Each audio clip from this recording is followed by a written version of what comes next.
certo? Vamos falar aí, vamos começar com um cenário mais global. Como que está enxergando aí? A gente teve ontem a posse do novo presidente dos Estados Unidos, Joe Biden.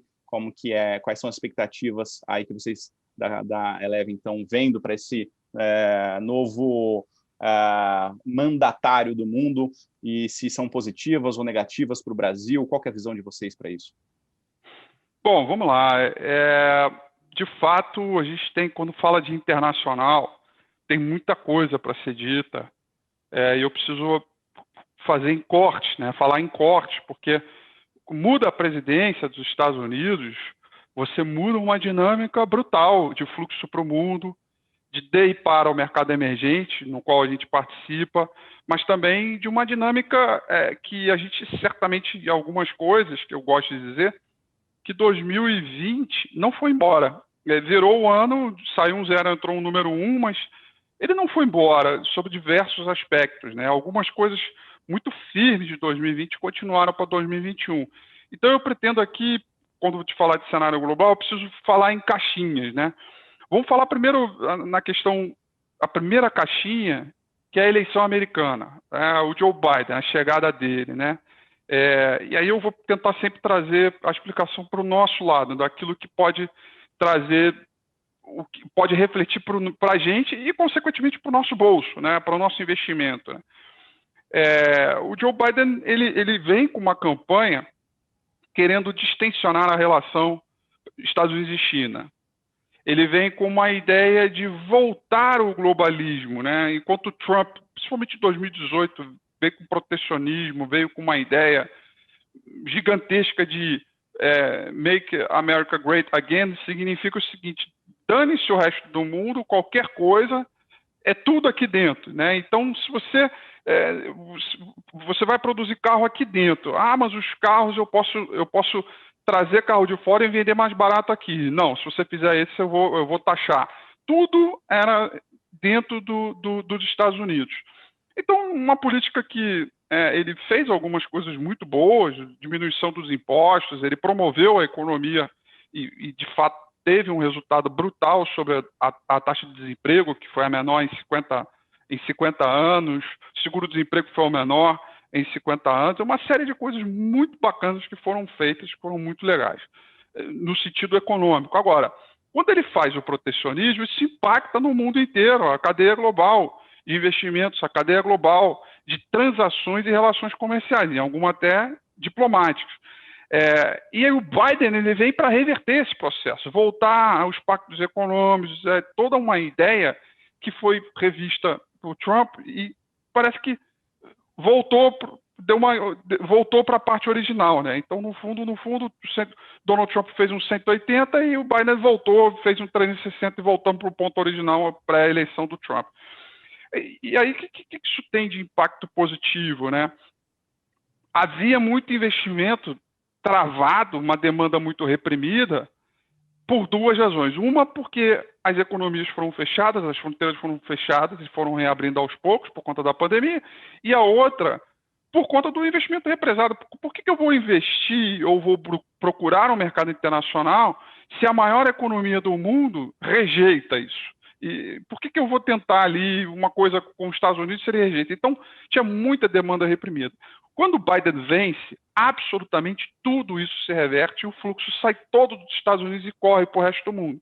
Então, não é à toa que a gente tem dados hoje, né, da maior entrada de fluxo de capital estrangeiro no Brasil, para o mercado emergente, e a gente tem, portanto, um mundão de investimento muito à cara daquilo que a gente viu lá em 2006, 2007, 2008, quando a China era um grande play do mercado, um verdadeiro mercado consumidor do mundo, e que puxou os mercados emergentes. Então, Biden, essa visão dele sobre a ordem econômica, ela tem esse fator positivo.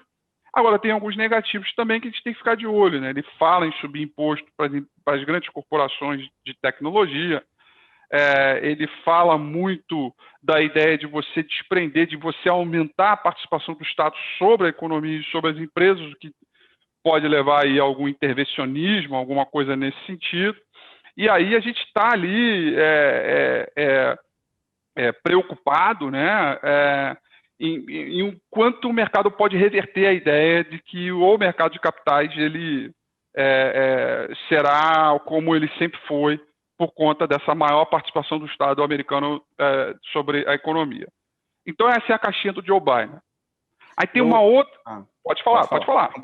Não, é porque talvez seja até um gancho para a próxima caixinha, porque dentro do Joe Biden vem junto o pacote, talvez uma impressora muito grande, disposta a imprimir quase 2 trilhões de dólares. E aí eu queria que você explorasse isso também, os impactos, talvez, fazendo alguma coisa aqui para o Brasil, para a nossa bolsa, o que pode acontecer tanto com o dólar quanto com algumas ações que podem se beneficiar ou se prejudicar nesse sentido. Mas continua sua linha de raciocínio, por favor. Não, perfeito, é o gancho perfeito. A segunda caixinha são os estímulos econômicos promovidos pelo pacote fiscal de governo e também Banco Central americano, né? Aliás, hoje, André e Hugo, tem uma matéria muito legal no Brasil Journal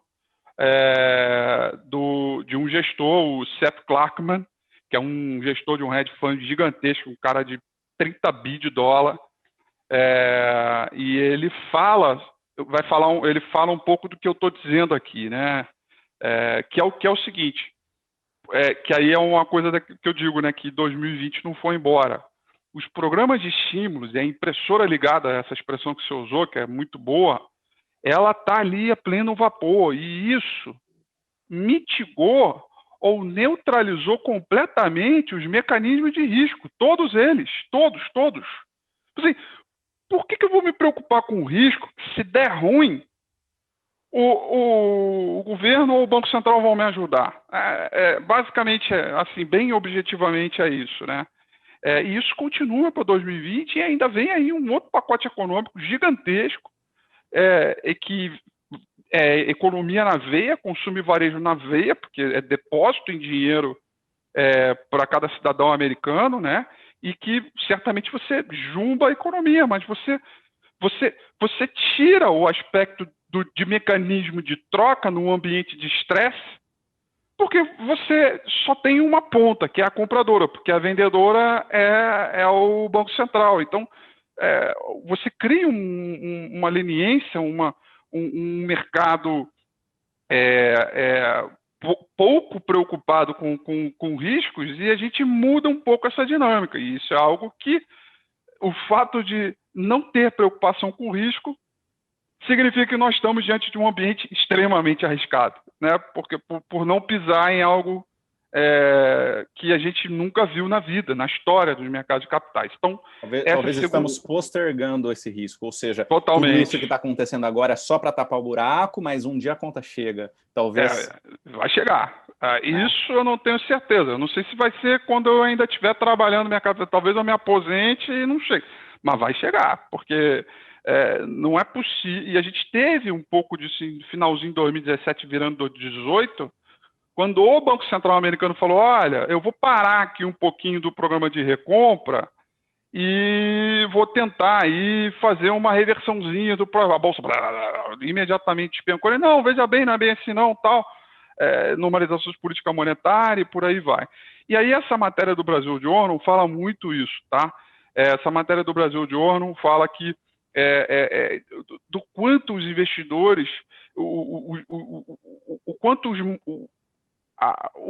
é inútil você usar uma planilha de risco, porque qualquer coisa que seja extremamente arriscada, não se preocupe, porque vai ter Banco Central e governo para te ajudar. Essa é outra caixinha, e isso continua promovendo a aceleração dos mercados, e aí você não tem uma inflação de preços, mas você tem uma inflação de ativos, né? Porque você mantém a taxa de juros muito baixa, você comprime múltiplo, então o valuation valoriza lá no seu fluxo de caixa lá na frente, você traz a valor presente, você tem o maior preço, as ações continuam subindo, e os múltiplos vão ficando cada vez mais extraordinários. Essa é a ideia do movimento. E a terceira e última caixinha... Se me permite, vai lá, Hugo. Terceira caixinha, antes do André falar também, que eu sei que ele quer colocar na parte de juros aí. Mas então, essa questão, né, dos estímulos, esse dinheiro farto na economia global, sustentada por mais estímulos que eliminam o risco, enfim, isso é refletido nos ativos com altas e mais altas, né? E a gente viu isso, foi até a nossa última conversa, uma das lives que a gente teve, né, no ano passado, logo quando estourou a crise também, e antes da crise, a gente já estava com um cenário, já falando de estímulos, que os ativos já vinham subindo também, né, e já vinham as altas eram bem sustentadas. Aí o que aconteceu? Teve um choque no meio do caminho, uma crise, e aí, como já tinha um volume muito grande de compradores ali, né, esses compradores, estoque muito grande, vendeu e não tinha mais comprador, todo mundo saiu, então o preço despencou. Esse mesmo cenário que a gente teve no passado, parece que a gente está vendo aqui, tudo bem, ainda sustentado por estímulos, mas é certo a gente pensar no cenário. Então, cortou a sustentação, que são os estímulos. Tem muita gente comprada ali, tirou o estímulo, pessoal, opa, não vou mais comprar. Será que a gente pode ver uma grande queda abrupta, em curto prazo, assim, dos ativos? Como é que você está enxergando? Hugo, aí eu não vejo pelo lado da retirada do estímulo. Eu vejo o seguinte, o que é diferente que está acontecendo, né, dos outros movimentos de estímulo, é que desta vez, deste movimento, é um fluxo para mercado emergente, por a volta do globalismo, atividade econômica global, etc. Tem uma terceira caixinha, que é a China, que eu vou comentar. E aí, o que acontece? O que está acontecendo? Você está tendo valorização de commodities primárias, né? Então, o cobre, níquel, alumínio, minério de ferro, o próprio petróleo, várias commodities estão começando a valorizar. Essas commodities, elas são inflacionárias. Elas promovem a aceleração de preços de atividade de economia real futura, né? Se o minério está mais caro, o aço está mais caro, isso rebate para toda a indústria de manufatura e tudo mais, acelera preço. Por que eu estou dizendo isso? Porque a nossa preocupação não é a retirada do estímulo. A nossa preocupação é o Banco Central começar a olhar que a inflação, que antes estava extremamente acomodada, porque não subia commodity, subia tecnologia, lembrando, né? Mas não subia commodity. Agora, tecnologia está um pouco mais travada e empresas de valor e commodities estão subindo. Então, a inflação é este ponto que eu gostaria de tratar e que é o que eu acho que pode muito mais acontecer de o mercado tomar como realidade. Porque é óbvio que o Banco Central americano ele é muito bom em ancorar expectativas, né, futuras. Ele é muito bom com isso, a conversa com ele, com o mercado é muito boa. Então, não é uma coisa que vai sair ali da água para o vinho. Mas o meu ponto que eu quero trazer é que há um risco desse brutal, né? E você acelera a atividade econômica americana, também baseada nesse tipo de mercado, você naturalmente tem aí um fôlego adicional para você manter o dólar muito forte também. O que, do ponto de vista dos ativos americanos, você também gera a possibilidade de pressões aí, inflacionárias. Então, a nossa preocupação está ali, está nesse ponto. E aí, se o Banco Central fala assim, olha, a inflação... Porque até agora o Fed já falou assim, olha, a inflação vai acelerar, mas ela é temporária, vai voltar. E, de fato, foi temporária, depois voltou. O ponto é que agora a ideia é que, se começar a acelerar, o Banco Central vai ter que começar a pensar em normalizar a política. E aí, se isso acontecer... E aí, eu acho que não é nem para os 6 primeiros meses, é uma coisa para pensar final de ano. E aí a gente pode ter aí um solavanco mais forte, porque o Banco Central pode ficar com o seu balanço gigantesco e soltando em milhões de anos. Não tem problema nenhum mesmo. Ele é dono da máquina, né? E ele é dono da máquina e não vai virar pó o que ele tem, né? Ele suporta o mercado, mas ele aguenta vindo contra, né? Não tem problema. Agora, o juro não. Juro, você mexe com absolutamente toda a dinâmica de mercado. Então, eu acho que é por aí, desse lado de economia. Tá? Opa, a terceira caixinha, né? Isso, a terceira caixinha. A terceira caixinha, então, é a China. Porque vinha os Estados Unidos ali, marretando a China, em um conflito comercial, etc. A China se reprimiu um pouco, tomou alguns pênaltis, que a gente não sabe qual foi o tamanho dele, mas foi alguma coisa nesse sentido. E aí o que acontece agora? Como ela foi a primeira a entrar na crise, ela também foi a primeira a sair da crise provocada por ela mesma. Então, o ritmo de manufatura e de atividade dela está muito mais forte, beneficiada, inclusive, por esse novo fluxo global. E ano passado, por ela ter